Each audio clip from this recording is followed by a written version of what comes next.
So now, what is the problem with anybody selling gold at this period of time? You see, if you look at your time frame, if you look at your chart very well, you see that technically you see the market going in an uptrend. That apart from that, that because this is not even about the technical aspect of it, but the nature, the fundamental nature of or the fundamental bias or sentiment of gold right now. Gold is actually bullish because of the uncertainty in equity market, stock markets.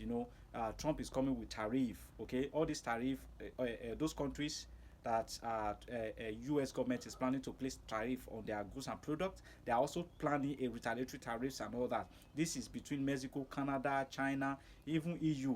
They are involved in this tariff war or something like that.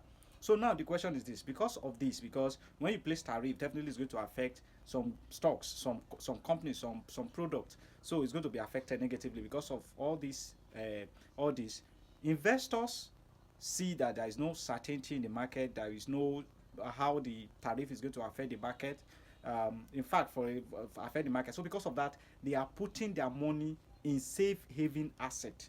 And one of those safe haven asset that is well known, that has been tested over a long time, is gold. So because of that, a lot of people are putting, a lot of investors are buying gold. In fact, Bank of America, they are buying gold seriously. And these articles, these are, when you do your fundamentals the proper way, you read these articles, you understand the general bias. So now when you understand this thing, it is only reasonable for you to be looking for buy opportunity in such market. So I will take you to my chart and show you how long I've been buying gold, and I keep buying, I keep buying, I keep buying, and I've made tons of money from gold alone. That being said, the same thing crude oil.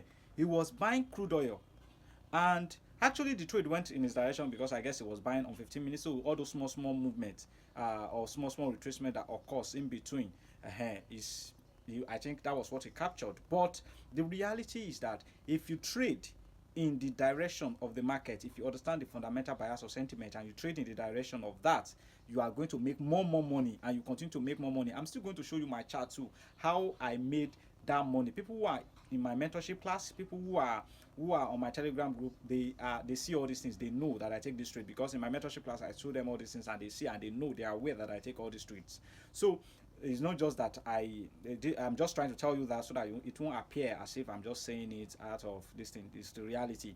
So now, in the case of gold, in the case of crude oil, there was this sentiment out there fundamentally that Ukraine and Russia war is likely going to be settled, and US is already siding with Russia somehow. If you read the fundamentals out there, and now when this happens, that is to tell you that there is possibility that the sanctions placed on Russia is likely to be lifted, and when that happens, there are going to be more supply of oil from crude oil from Russia, which is going to increase oil supply. That is the first thing. The second thing is the fact that the tariff is going to affect the demand for all energy as well. So, which means that demand will be reduced in the case of crude oil too. So, we have seen factor that is going to cause supply, and we have seen factors that is going to reduce demand. So when there is supply and when there is high supply and there is small demand in the market, what do you think is going to happen to the price of such asset? Is going to depreciate, is going to continue to go down. Not only that, OPEC announced, I think that was last week Monday, that they are going to continue to roll out 2.2 million barrel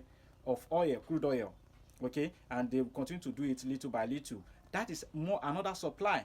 Okay, and China being the largest consumer of energy, oil too, their demand for oil has drastically dropped. Okay, so all these factors only tell you that there is high supply of oil but there is low demand, hence the price of crude oil started dropping. If you look at chart of oil now, you see it has been dropping for a long time now. And you, if you understand this bias fundamentally, all you just have to look out for is an opportunity to always sell this market, and you can keep selling and keep selling and keep selling until this bias change. So all this is what I want to show you in this video. So let's go to my computer screen. If you want to join my mentorship class, check the link in my bio. My telegram link is there. Just send me a DM. I will respond to it, and then I will put you into it. And then if you want to continue to learn the right way, or to trade the right way, then you want to subscribe to this channel. And when you subscribe to this channel, please don't forget to like this video. Liking this video is actually very important, and it's going to be kind of you to do so. Please like the video. So let's go to my computer screen and let me show you these things very well on my screen.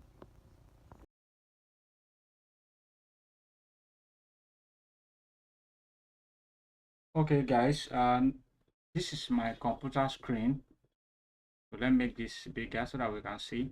So let me just show you the trade I am into that I've taken over the times because of because I understand the sentiment of the market.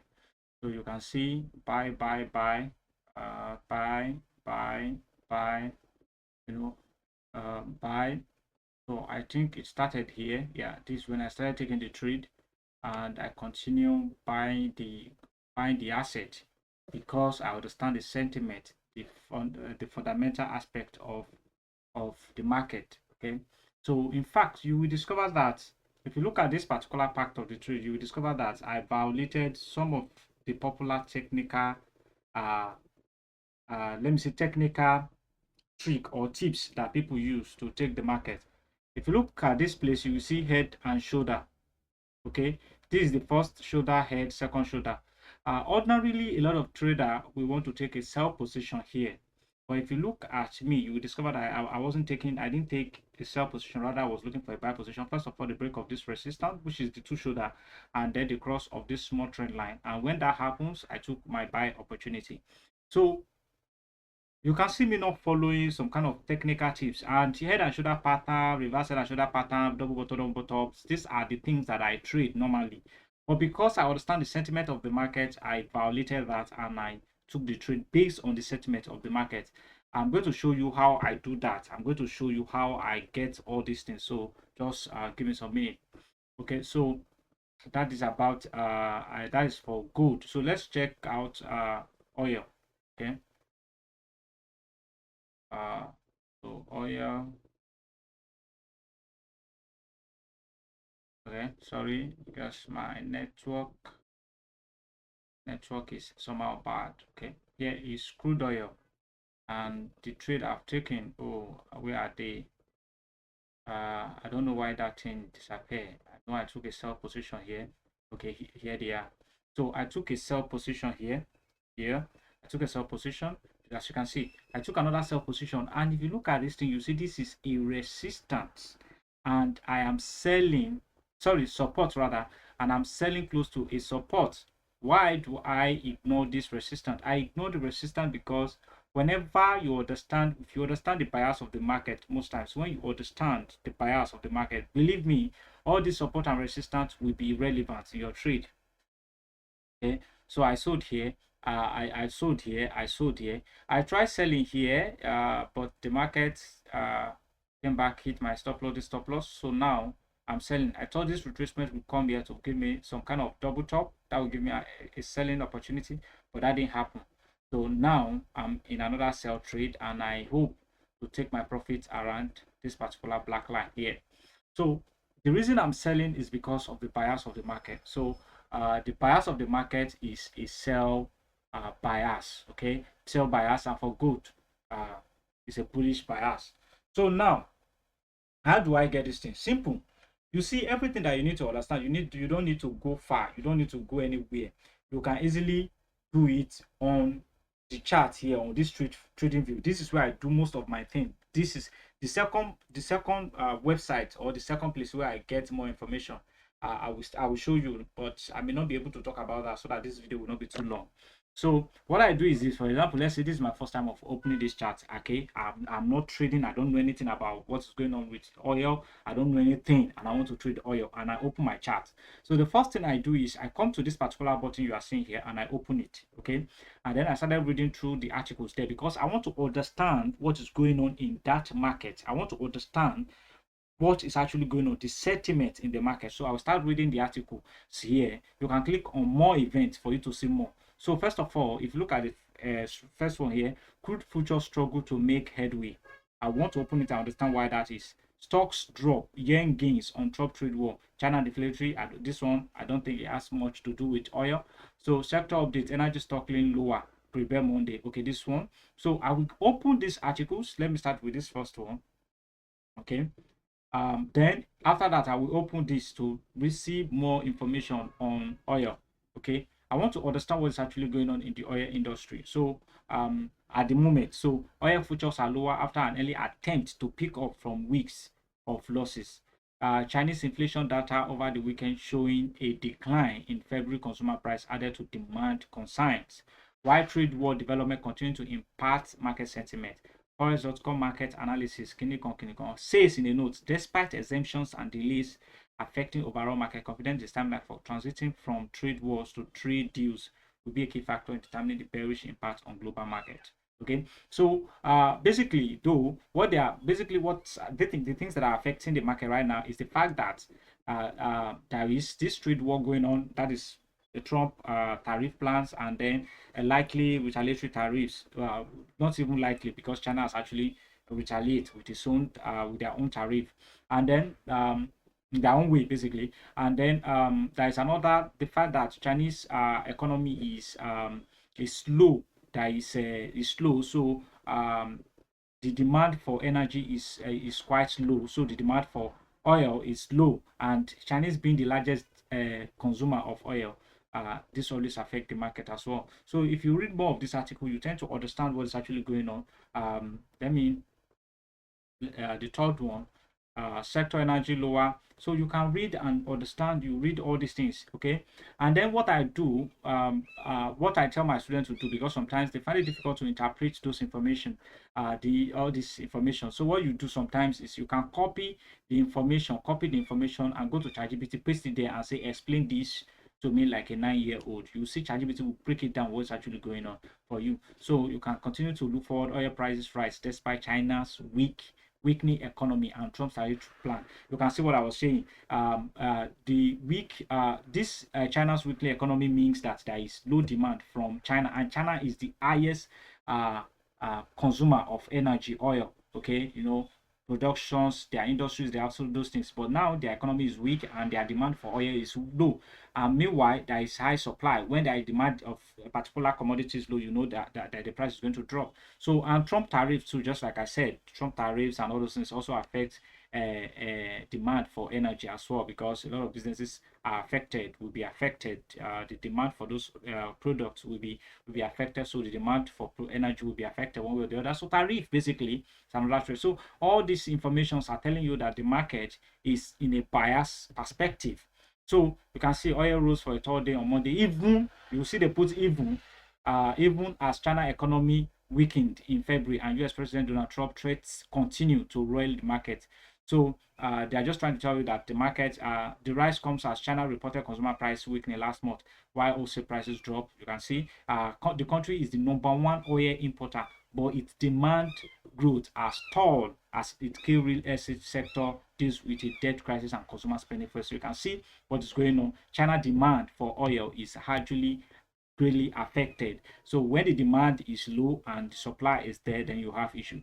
The price of that commodity will drop. So basically, you want to read all these articles and understand what's actually going on in the oil cycle. So basically, now every article that you've read so far, you can see they are only supporting bearish. They are only giving you bearish signals. So when you understand these things, then you want to go into the market. Okay, you want to go into the market and start looking for an opportunity to short the market. Okay, to short the market. So technically now you can now start looking at things in a technical perspective, like, okay, I want to see a pull up, I want to see double top, then after that double top you want to short the market, that kind of thing. That is what you want to do thereafter. Okay, just like me here, I wait when this happens, I wait for push up, double top, I short. Okay, this one I didn't even wait, I short because I believe this momentum will still continue. So then I wait again for a push up and then double top forms again, I short. Okay, the momentum I believe is still going to continue, so I had another position here. Okay, so now there is a push up here. Now I'm shorting right now. So but this particular shorting is not too sure. But nevertheless, it's not so sure because of one thing. I think the market is oversold. Okay, I think the market is oversold. So, and when the market is oversold like that, you should be expecting some kind of deep retracement. So that is why I'm a little bit concerned. But nevertheless, the bearish signal is so strong that I still hold the position. So that is what you want to understand. The same thing if you go to gold. Let's look at gold now, for example. Okay, let's look at gold. Okay. So gold, because of the tariff and the uncertainty in the equity market, if you look at equity markets, I'm talking about stocks and all things, you see they've been on the downside. Look at this downside, they've been dropping drastically. Okay, pressure mounts on Wall Street as Dow Jones and Kinikon drop 1 to 3%. Okay, US stocks slump So market has been going down because of tariff and retaliatory tariff. In fact, trade war that is going on between Canada, US, Canada, Mexico, China, and likely involve EU too. So because of that, the stock market is not so good. And the market has been dropping. You got S&P 500, Nasdaq. You can see that is Nasdaq. You can see Russell 2000. You can see US 30. They are down. So now, because of the fact that the stock markets are not doing well, what do you think investors are going to do? They will start putting their money in a safe haven asset. That is what is going to next. Safe haven asset, the major one here being gold. Money will be put in gold. So if you look at gold now, you will see since that time, gold has been, when those stocks markets are dropping, gold has attracted buyers over that time. So so that is the idea. And if you want to do your, let's say now, let's say you have, this is your first time of, maybe you are just thinking of trading gold now. What you just have to do is just click here, okay, and look at what is going on there. Gold ticks lower. Focus on US inflation print, okay. I think there are some data coming, CPI, core CPI tomorrow. I think that is why gold is just in a range now, okay. That data will tell us, after that data comes out, we'll see more of gold. So that is tomorrow. I think that's tomorrow. I think we are having CPI tomorrow or something like that. Yeah, go steady as dollar and treasury yield fall. Okay, so if you read more of this information, you are still going to see more information that tells you that the market is on the bullish side. Okay, so gold futures slip as focus turns toward US CPI data. Okay, so why gold has not been moving now today, because all this information is based on what's going on today, is because of that CPI data. Investors want to see that data and see if the inflation in US is increasing, because CPI is actually, that is consumer price index, it's actually used to measure inflation too. So you need to understand that. Okay, so let's look at more of the information before now. Okay, okay, gold is as firm dollar offset safe haven demand. Okay, gold is as firm dollar offset safe haven demand. So the information over the time is dollar gold has been attracting buy because of that. So if you read some of this information, you are going to see that. But recently, gold has been consolidating here. You can see this movement has been consolidating here. So the information you are reading now that will just show you is based on what is going on, why this market has been consolidating. So you can read and understand, but you see that from those articles, you are going to understand that the market general outlook, I mean gold general outlook, is bullish. So in that case, you want to be looking for buy opportunity. Every retracement you want to buy, just like I did here, you want to consider buy. So basically, that is how I do my fundamental analysis. I don't just pay attention to what's it called. I'm not only looking at the high impact news. High impact news, I just look at the data that comes out after. So just want to see what data, because the interpretation of that, but that one is another thing entirely. So the other part of my trading analysis or fundamental analysis has to do with currency pairs. How I do fundamental analysis when it comes to currency pairs. But because I don't want to make this video too long, I'm going to do second part of this video. So, but that one involves this particular website, or should I say, yes, website that I use. So if I want to trade currency pairs, I use this one, and I consider, let's say for example, I want to trade Euro USD, for example. I'll be looking at the data here, okay, and I will be looking at Germany or Euro area. Let me just say Euro area. I'll be looking at the data that are there. I'll be looking at the interest rate, inflation rate, job rate. I'll be looking at that. Okay, so these are the things. After looking at that, then I will see which of these has the best data. So what will happen is that, because each of these data has what stand for, so I will explain all this data, what it means, and how I apply them in currency pairs. So in my next video, I'll be talking about this, because this I use it in currency, and I also use it in my what's it called, in my stock trading too. So I will talk more about that in my next video. I don't want to make the video too long, so I will stop here. So I will see you in my next video. Don't forget to like and subscribe. So see you next time.